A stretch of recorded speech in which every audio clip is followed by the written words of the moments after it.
everyone, and welcome to So Fun Club. My name is Michelle Rank, and this month I'm very happy to bring out to you a very special guest. We have Jenny from Lamb Farm Designs, and I can't wait for you to see all the wonderful patterns she has. She is a first-time vendor that we have here at Moore's, and her designs are pretty fabulous. So without further ado, let me bring in Jenny.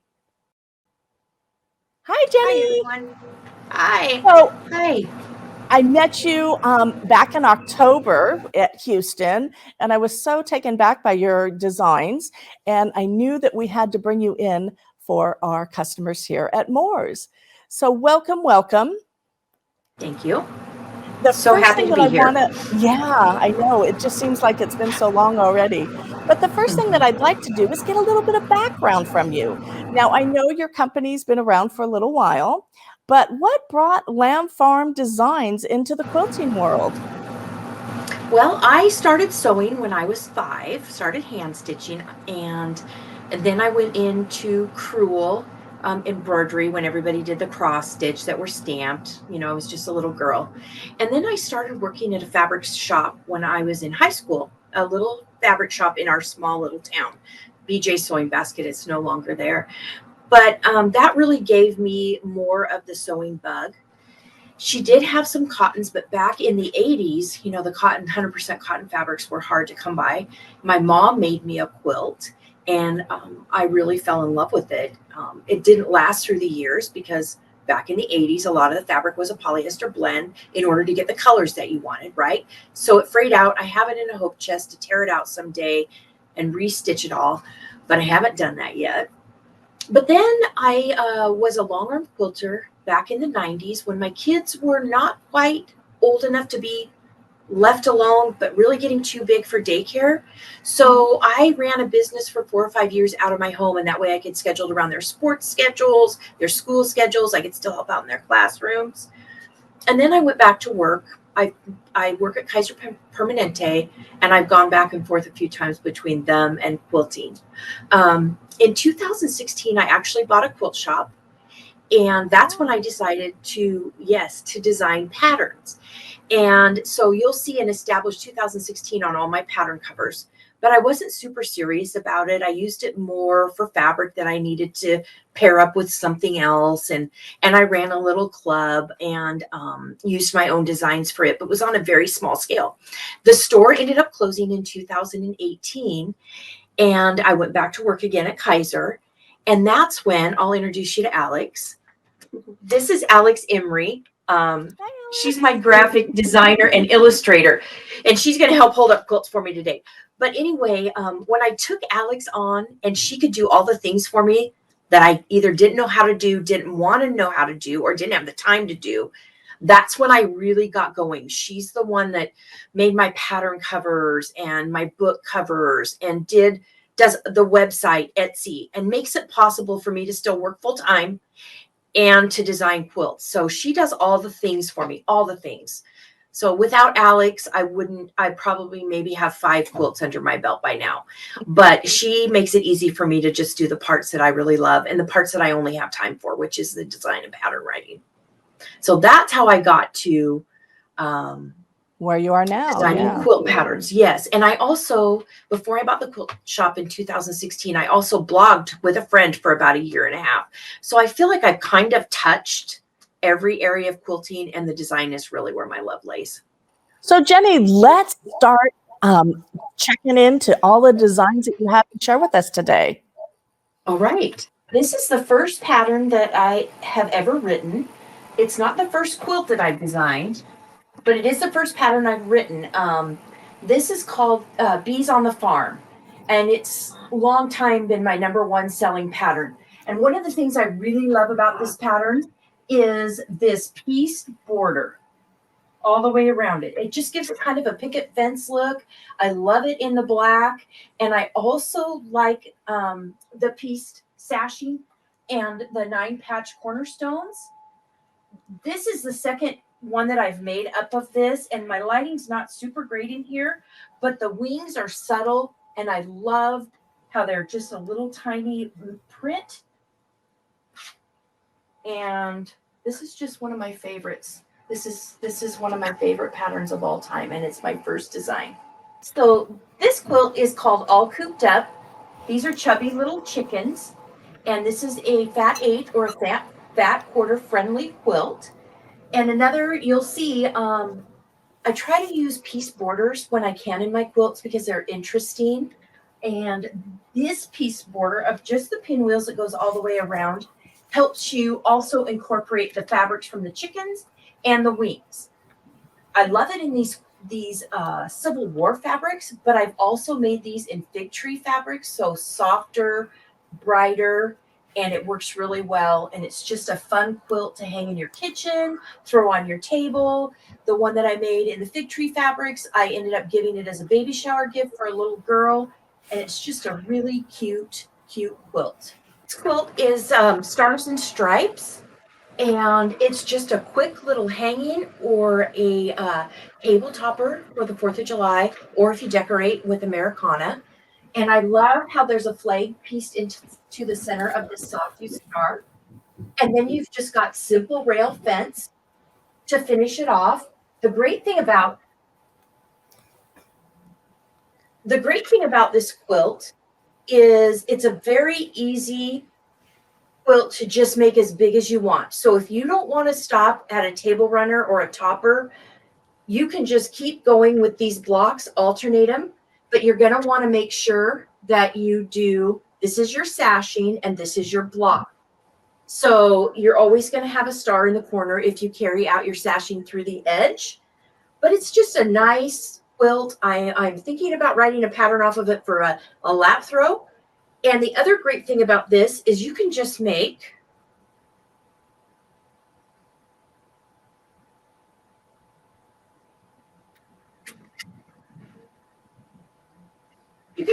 one block and sash it all the way around. These are your cornerstones, and it makes a wonderful pillow for the holidays to throw on your couch. And since we're talking about pillows, I'm going to go into, this is a 24-inch quilted pillow. This is Homestead Acres. It's also one of my favorites. All these are my favorites. Again, you can see that I put a piece border in. And this quilt is wonderful because it makes into a 24-inch table topper or wall hanging, or you can go ahead and make it into the 24-inch quilted pillow. It's got an envelope back, so you can take it apart and wash it. Just put a 24-inch form in it. And the pattern directions have the directions on how to make this into a pillow, or again, you can always just quilt and bind it and hang it on the wall. But you'll notice as a pillow, it's still quilted and it's still bound. I really like to do that with my pillows because it just finishes them off and gives them a little extra when they're sitting on your furniture or out on a porch. And I always try to bind them, especially if I'm going to use the envelope back. It's just a quick finish. And you don't have to back your pillow before you quilt it. You can back it in batting and any scrap fabric you have because you're not going to see it. So that is Homestead Acres. And this one is the same concept. It's a little bit different than Bees on the Farm, the quilt that I showed you earlier. This is just buzzing around. And it also has the piece border around it like Bees on the Farm. But again, you can make this into a 24-inch quilt to hang on your wall, throw over the back of a chair, or you can make it into the 24-inch pillow. And I will tell you something about pillows. When my kids were like in upper grade school, I made them quilted pillows like this. They weren't these patterns. And they used them until they wore them out. They used them on their beds. They used them on the couch. They used them watching TV, doing homework. These are a really good gift, this size pillow, for the preteens in your life. This is my Snap pattern for the holidays.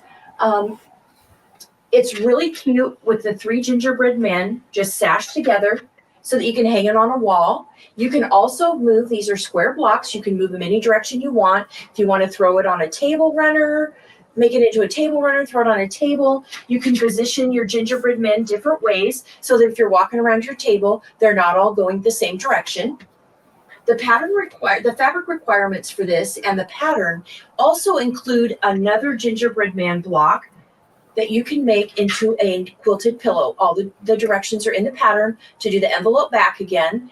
And it's just really cute. I had a friend that made them. She didn't make the hanging, but she has grandkids, and so she made Christmas pillows for each of her grandkids to put on their beds during the holiday season of the little gingerbread men.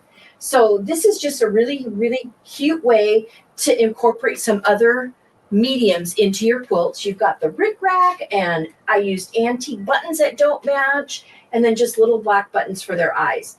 But it just makes a darling little wall hanging or pillow for the holiday season. And it's quick. It doesn't take too long to make this one up. All right, this is my Churning Hearts pattern. And again, you see that I have another piece border. I just love piece borders.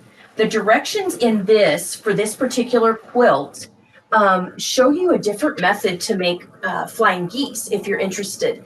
And you can make 4 at a time. They're super accurate, or you can make in the traditional way. But the pattern directions in this pattern teach you that method to make 4 at a time, which I think is really valuable because you can make flying geese in no time flat. 4 of them at a time, it goes super quick.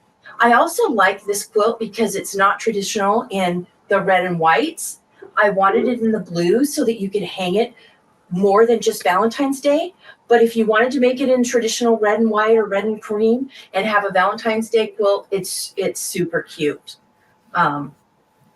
And yeah, the piece border, that you've got the little churn dashes, and you can also change this up a little bit. The pattern requirements are written to add a different contrasting light in here, but you could also use the background if that's what you wanted to do to make it just a little less busy.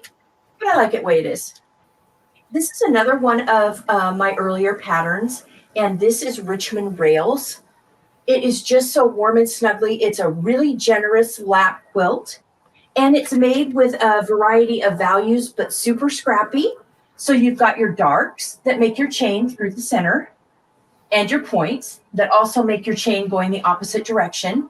And then you've got your lights, all different values of lights, and then you've got your mediums. And so it's a great stash buster. It's great to use up those fat quarters. And it's just a really snuggly quilt that you can take to the beach. You can throw it in your camper. It goes together really quick because it's half square triangles and squares. And other than this little border, I was originally going to write this borderless, but this quilt needed the border with the fabrics I use. You may decide that you don't need the borders and the binding is enough of a finisher for you. And then I just simply bound it in a solid black. But this is still in the circuit for quilt shows and stuff. But when it's not, I can't wait to snuggle up with it. It's made out of these delicious Civil War fabrics, but it would look really, really great if you did an assortment of low volumes. And the only color that you had in it was everything low volume except for this, the points, the dark points, and the dark chain, and used an ombre for it. And just one solid ombre. So one color. So you had like coral or turquoise to go with all the low volumes. And I think it would just be stunning. That's on my list to make. I just haven't done it yet. But it's a super easy quilt. It would be a great leaders and enders project because you're making a lot of half square triangles. Okay, this quilt is crisscross applesauce, and it is a completely fat quarter friendly quilt. The only yardage you need for this quilt, besides backing, of course, is 5/8 of a yard of the binding. Other than that, the entire quilt is made with fat quarters. And again, this is really beginner friendly because it's half square triangles and squares. So it goes together really quickly. And I wanted to also mention that most of my patterns all of my patterns are confident beginner friendly. Some of my pieces are smaller, but if you just follow the directions, you can work right through the patterns. They all have great graphics. They all have step-by-step directions, and all of the pressing directions are included so that your blocks nest, which is really nice. You don't have to reinvent the wheel. But anyway, this is crisscross applesauce, and it's just a wonderful fat quarter friendly quilt in a really good lap size. Again, you can make this any size you wanted. It's not bordered. I would just recommend sticking to a odd by odd block sequence. So if you want to make this one's 5 by 7, so that you've got the same blocks in the corner, you can make it 7 by 7, 7 by 9, and very easy to make it any size you want. All right, this pattern is Midnight Stars. It is also one of my favorites. It does not have a piece border. It's just got a simple inner border and an outer border. But this is one of those patterns that I fell in love with the fabric and carried it around for a couple years before I knew what I was going to do with it. And I don't really like a lot of black in my quilts, but it works in this quilt and I love it. I've never made a quilt before with a black background. This is my first one, and so far I haven't made another one, but it really makes these stars pop. And this is also fat quarter friendly. So you need a little bit of light, you need a lot of background, and then fat quarters of the coordinating colors. And I just tried to kind of have them match the tone of this wonderful black background piece. You do need a triangle and a square. The templates are included in the pattern. So if you don't have either a triangle and a square ruler from Black Block or the Tri-Rex ruler from the Tri-Rex ruler. The Tri-Rex ruler is great. It makes multiple sizes with the same ruler set. You can also cut out templates based on the pattern and make your own templates. I also wanted to let you know that the cutting directions for these halves or triangle and a square units, you have different strip width lengths in the pattern depending on which tool you're using. So that also makes it easy for you to follow my pattern. You're not having to get your directions out for the block ruler and decide how big you want to cut your strips for this piece and this piece. And you don't have to do it for the Tri-Rex. And the Tri-Rex matches the templates in my pattern. So it makes it very easy for you to cut this quilt out. And again, lots of good graphics so that you can easily construct these squares. And these squares are just a big 9 patch, half square triangle units, and a triangle and a square unit. So they go together pretty quickly. And you can also put a light background and use maybe a black for your points or a deep purple or a navy blue and coordinate the rest of it with that. So you don't have to do this with the black background. I did because I fell in love with this fabric. So that's why I wrote this pattern. This pattern is Boho Kisses, and it uses a panel. So many times you're in a quilt shop and you see those really adorable panels and you're not quite sure what to do with them, but you buy them anyway and you get them home and they kind of sit there because you're not sure what to do with them. So this pattern is actually written in 2 different sizes, one using, I believe these finish to 5 inches panels, and one, the smaller version, uses panels that finish to 2 inches. I believe it's just a little word saying. And when I write a pattern in multiple sizes, I usually keep the layout the same, but change the block sizes because I feel like we can all make as many 40 blocks instead of 20 if we want to make a quilt bigger, but you don't necessarily want to make 40 blocks of the same. So what I've done in this pattern is I've given you the same exact layout except smaller. So you've got actually directions to make these blocks in a smaller size or in the size shown in this quilt. And the smaller size incorporates a smaller panel.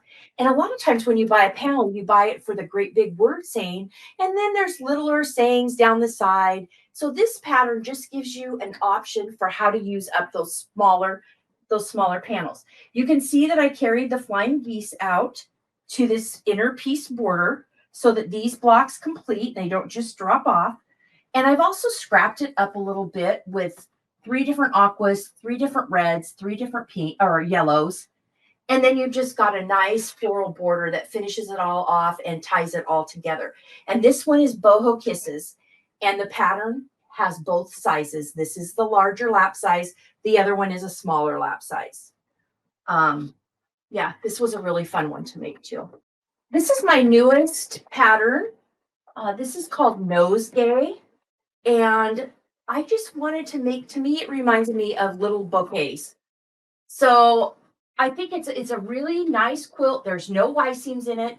It's all half square triangles, and it's got a simple sashing and cornerstones, just so that you're tying your outer border back into the quilt. It's all made with one collection, and it is a fat quarter friendly quilt, and it goes together also very quickly and very beginner friendly on this one. This is one of my favorites, and you can use whatever colors you want, and you can scrap it up as much as you want. So here mine have the same 3 fabrics on the top and bottom of the block, but you could definitely just scrap the whole thing up or go ahead and follow the directions and use fat quarters. This quilt is in a book called Summer on the Farm, and it just kind of reminds me of all things summer. You've got my husband, we live on a little farm out in the country, and my husband's restoring an F100 pickup in the 50s, and he wants to paint it green, so I had to add the pickup in it. This pickup has a little bouquet of a little batch of flowers in the back end. And then you've got your farmhouse, and of course you've got to have flags and pinwheels for summer, and apples and pears and bees. And then you've got the barn and an old-fashioned ice cream churn and a watering can and flowers. And then, of course, on the bottom, I'm going to grab it right about here. Just hold it up. Since my last name is Lamb, I couldn't make a quilt without having kissing lambs in it with a little heart underneath of them, some more little posies, some little hand shovels for when you're gardening. You've got little birds. And this quilt, this book has 9 projects in it. This is the cover quilt.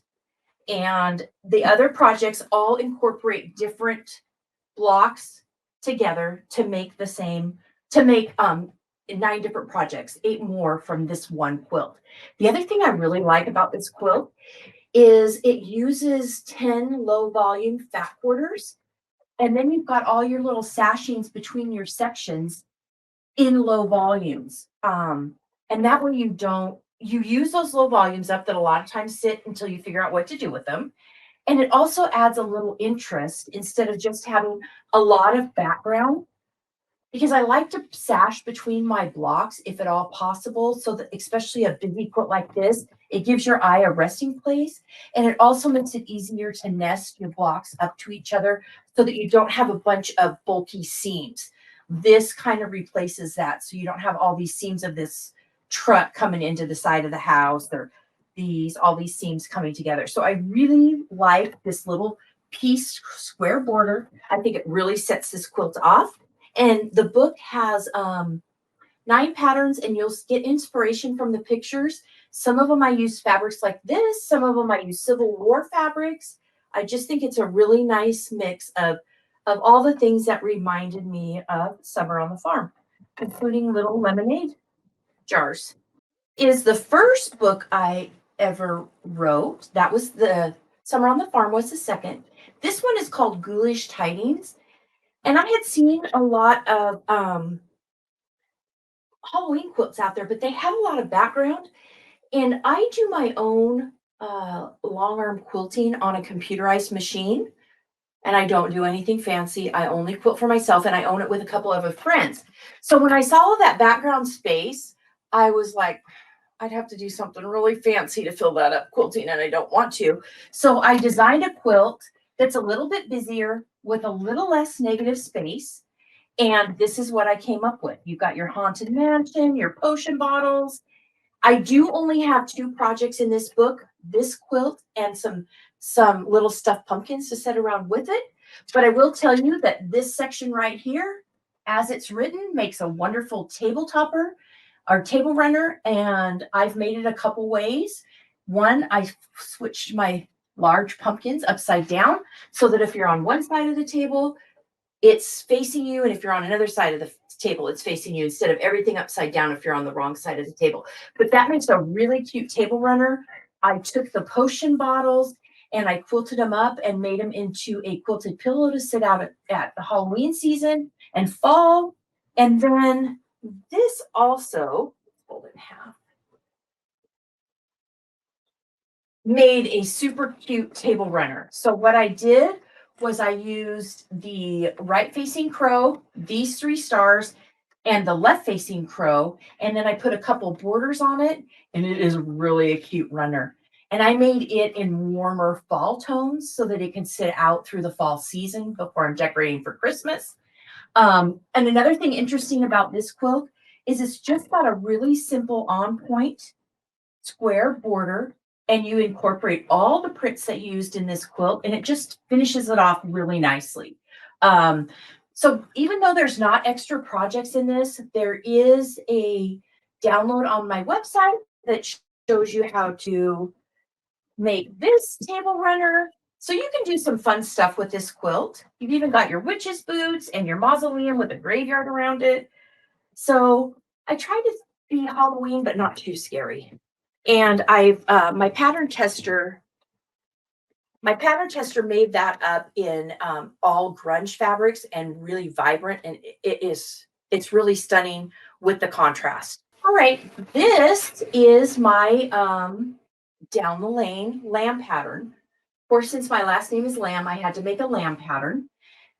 And real quickly, my grandma had taken a bad fall. And so she was recuperating at my house for a couple months. And I took a couple months off my day job, which is Kaiser, so that I could take care of her.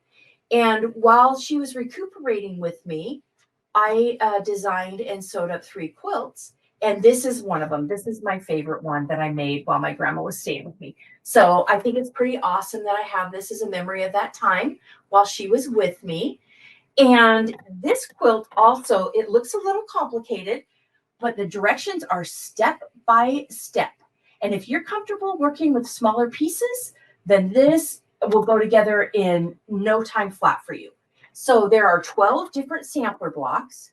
So each time you make a sampler block, you're going to make 2 of them, one for a right facing sheep and one for a left facing sheep.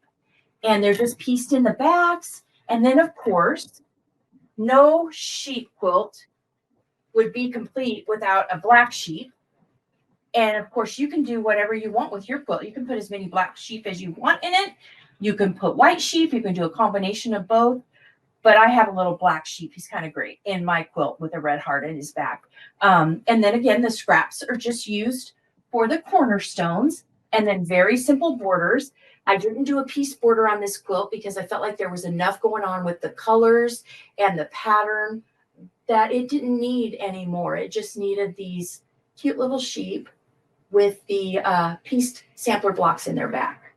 And I want to thank Michelle and Moores for this opportunity to share my quilts with all of you and to share my passion for quilting with you. It really is my passion, and I'm really no better than a quilt pusher. But anyway, I just want to thank Moores for that. And I know that Moores is going to have some specialty pricing for these patterns. So be sure to check Moores out and pick up your patterns. Thank you, Jenny. What a treat to have Lamb Farm Designs with us here for our So Fun Club. Now let's talk about our very special pricing that we always secure for our customers. So the first grouping that I have, these patterns retail for $12, but our very special So Fun Club price is only $9.59. The first one is Churning Hearts. And then we had Just Buzzing Around, which was one of the pillows that she featured. Homestead Acres, which was also another pillow with that adorable home. And then we can't forget Jenny's very first quilt that she did, which was Bees on the Farm. Crisscross Applesauce, and then one of her newest patterns is Nosegay with those adorable flowers. Midnight Stars, what a striking quilt that was with the very dark colors. We have Boho Kisses, Richmond Rails, and what an opportunity to use your scrap pieces on Richmond Rails. Stars and Stripes, and I can just see those quilts, a full quilt with all the different blocks throughout. And then we have Down on the Lane, which was the really cute one with all the lambs and the sheep and that one black sheep that we always have to have in our fields. And then we have another price point. Now these ones also retail for $12, but we have an even better price for you. Once again, we have shared that we always research and make sure that our prices are the lowest. And on these 2 patterns, we dropped our prices to secure that price point. Now these 2 patterns are featured at $8.89. And the first one is all cooped up with all those adorable chickens. And then we had Oh Snap, which are the gingerbread men. And then we go down to our price points, which are $15 retail, but our very special So Fun Club price is only $11.99. And that is down the lane. And then we go into Jenny's books. And I love her books because any book you get multiple things that you can make and you can mix and match. The first one is Ghoulish Tidings. And retail on that book is $24.99, and our So Fun Club price is only $19.19. And keep in mind, there's just 2 projects in there, but you can mix and match things and make your own projects as well. And then the last one is probably my favorite because there's so many options. Retail for Summer on the Farm is $29, but our very special So Fun Club price is only $23.99. Now keep in mind, in this book, you get 9 projects to make. Such a bargain for such wonderful designs from Jenny Lamfard Designs. So those are our special prices that we have for you today. And then I want to talk about one of my favorite things, as always, is show and tell. And we always have a special giveaway that we have if you share your projects that you're working on. And you're going to do this on our Facebook page. After you've watched the videos, you can go ahead and upload some pictures of what you finished and what you're working on. I love to see them, and I know everyone else does too. So we have 2 prizes that we have for this one, and we have the Yazzie organizers. Now these organizers are great. Not only can you use them right next to your sewing machine to keep your items in, but they're great if you travel and sew. If you come to any one of our stores and take a class, they're the perfect thing to keep your notions and all of your projects in. So we have the green color that we'll be giving away, and also we have the fuchsia. Now, once again, these are valued at over $40, so they're a great thing that you can utilize. And once again, to get in the running for one of these wonderful gifts, all you need to do is share a picture of your finished project with us on Facebook. So now let's get into my favorite part of any So Fun Club, show and tell. So this is my quilt to start us off here today. This is 4 giraffes. I absolutely fell in love with this pattern when I was at Rhodes, California. I fell in love with the eyes. They're so expressive. And I love the fact that their ears are free to move, so they're almost 3D. And the little bird as well. And then I've added special details on the tails where they have a little bit of free movement there too. So this is what I have to share. Now for you, on our Facebook page, after the show has ended here for our So Fun Club, go ahead and add your pictures on Facebook, and I can't wait to see what you've been working on or what you finished as well. And don't forget that you can have a chance at winning one of our special prizes, and this one, the Yazzie organizer, is valued at over $40. So once again, I want to thank you for taking time out of your busy day and joining us for our So Fun Club. Don't forget, you can always click on the link in the description of this video, and that will take us to our online store, moors-sew.com. And on there, you can go to our page where you can purchase a machine, purchase products, everything that you need to know for sewing you can find with us at Moors Sewing. So don't forget, moors-sew.com. And until next month, it's been my pleasure to be your host today, and I look forward to seeing you again on our next So Fun Club. Take care. Happy sewing.